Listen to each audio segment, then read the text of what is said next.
Hone, and I am your host today, Hone Tai, and I am going to be talking about a topic that has caused a lot of grief recently, and that is our differences. So, we all have differences in our lives. Now, if you're watching a recording of this and you're not watching this live, this is during the time when we're having rioting because the police officer had his knee on the neck of George Floyd, and George Floyd unfortunately passed away. But I don't want to focus on that specifically. I want to focus on the differences that make people who they are. I brought this up. I just got off of a 3-hour training on how to build a business. And in that training, we had people of all different ethnicities and backgrounds and religions and you name it, right? We had a little bit of everything. And that's what's beautiful about it. We had all different types of people on this call, and I brought up this idea. I've heard this term before. It's where people say, "Oh, I don't see color. I am colorblind," right? I'm colorblind. I don't know if you're black, white, purple, blue, green, right? They say they're colorblind. They don't see any of that. And I say that's BS because we have eyes and we can clearly see that another person is a different color. There is nothing wrong with a person being a different color. There is nothing wrong with them having a different religion. There is nothing wrong with anybody being different. I see you. I see you, and I appreciate your difference. I want to learn more about your culture. Tell me about your religion. Share your foods with me. Like, I would love to learn more because I respect who you are. It's not that I'm colorblind and I don't see you for who you are. No, I see you for who you are. I see you for your differences, and you can grow and appreciate differences.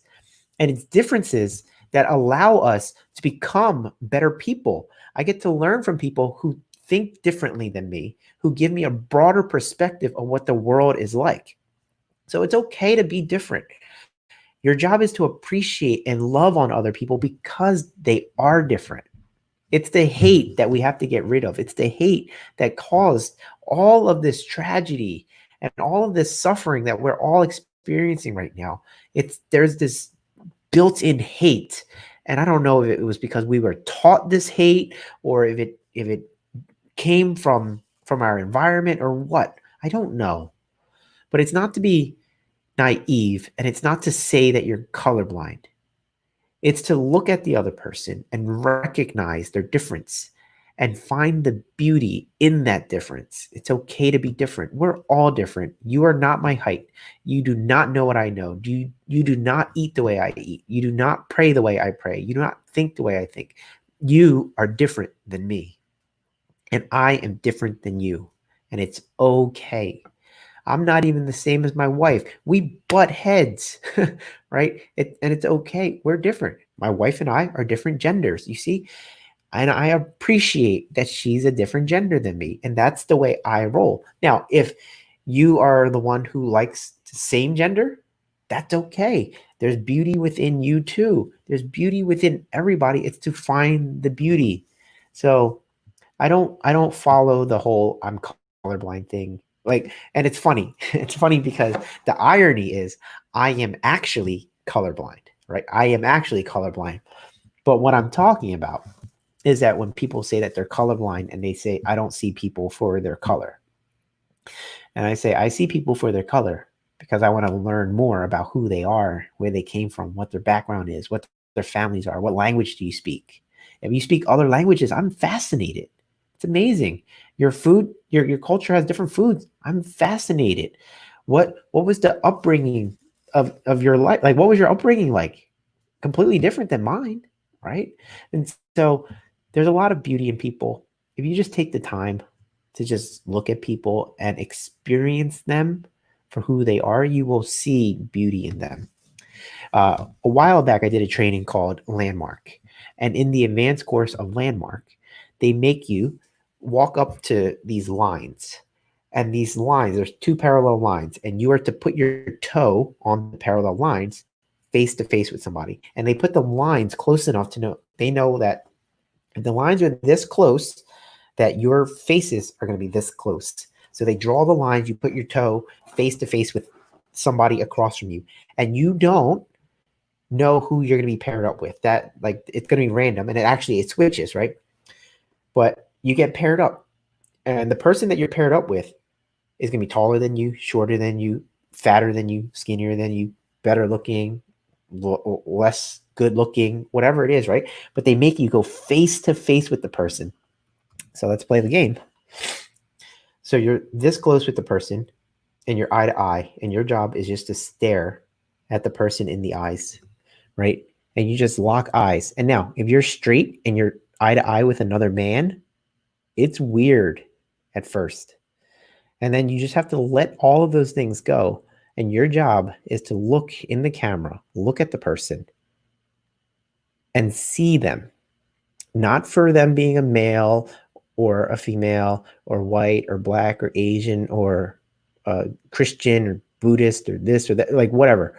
Your job is just to see them for who they are, see them for their beauty, see them for being a human. We all have differences, and that difference is beautiful. We just have to appreciate it. So I say, go out there and look and appreciate other people. That's what's going to save us. I saw a meme that said the scariest thing to the government or something like that is if we all worked together. Right? If we all work together. And so it was a picture of like a white guy and a black guy fist bumping each other. It was like, yeah, right. And it's like, that would be a beautiful thing. If we had everybody working together, supporting one another, seeing each other for who they really are, and admiring them. It doesn't mean that you have to like everybody. It does not mean that. But it does mean to have empathy for situations. It means to have compassion for what people are going through. It means to take the other person's side and understand just where they're coming from. And it's a skill. So through different personality trainings, or I'm sorry, personal development trainings, one of the things that I was taught to do was, if you have an argument, like let's say you think red is the best color in the world, and somebody thinks blue is the best color in the world, right? And you have this argument. You're trying to fight that red is the best color, and they say blue. They say, okay, you, the person who likes red, I want you to argue why blue is the best color in the world. I want you to argue that.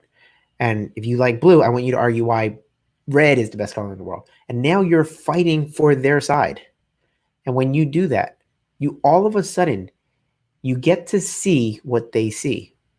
And when you see what they see, you feel what they feel, you understand where they're coming from. You all of a sudden gain compassion and empathy and sympathy and everything else that makes you human, and you can relate to another human on a deeper level. And all of this growth of understanding people, it doesn't come quick. It's not easy. It is not easy if you don't have a high level of empathy. Like I don't, or I didn't, or maybe I still don't. I don't know. I didn't, but it's worth working on.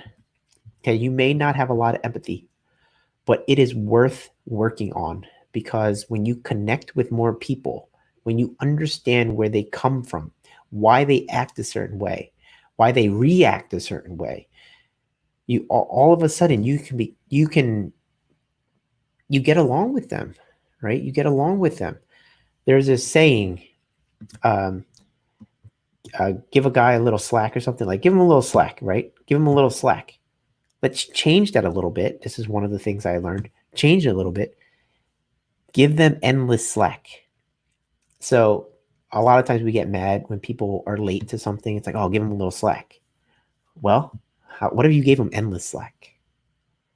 What if you gave somebody endless slack? Because when a person's doing something and they know that it's like upsetting to you or it's wrong, they may not change right away. And it maybe takes a long time for a person to change. And in that time that the person's changing, in that time frame that the person's changing, you're there dealing with them still being their old self. And if you don't have the empathy to understand that they're changing, you will suffer. You will do the suffering, not them.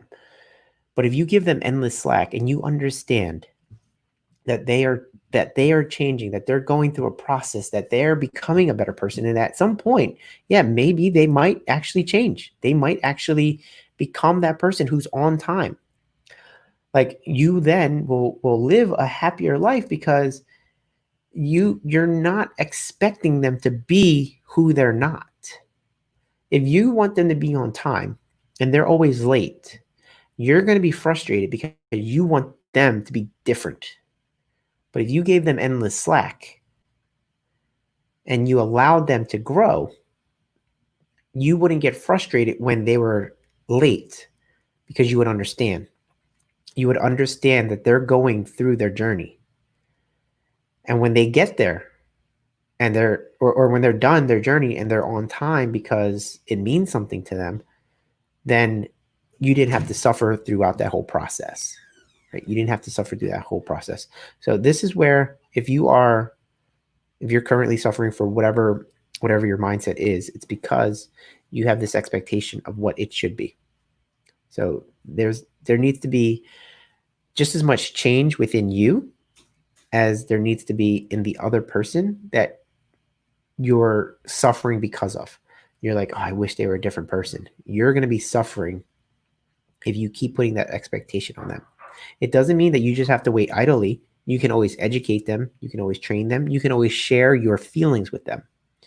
Oh, I wish you were on time more. I wish you're this. I wish you're, whatever.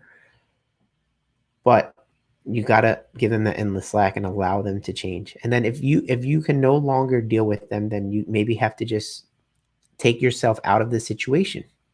And that's okay. And that's okay too. That's totally okay too. But you're going to be going on a journey. They're going to be going on a journey. Ultimately, this journey is to have empathy and to respect people for who they are. It's not to be colorblind. It's not to say that people don't have differences. It's to see the other person's difference. It's for you to see me as an Asian male and say, wow, you're an Asian male. How did you grow up? What are your parents like? What languages do you speak? What food do you eat? Learn more. And then I am to see you as whoever you are. Find out about your parents. Find out about your upbringing. Find out about your education. Find out about your food, about your religion, about anything that makes you different. And it's for me to learn about you and appreciate all of that. So it's a fantastic journey that we get to be on. It is unfortunate what's going on in the world. But again, the scariest thing to the people who want to destroy us is for us to come together. So hopefully that happens. Hopefully that does happen. All right, guys. With that, I'm out of here. It's time for bed. It is late, and I've been talking for hours. All right, guys. See you in the next video.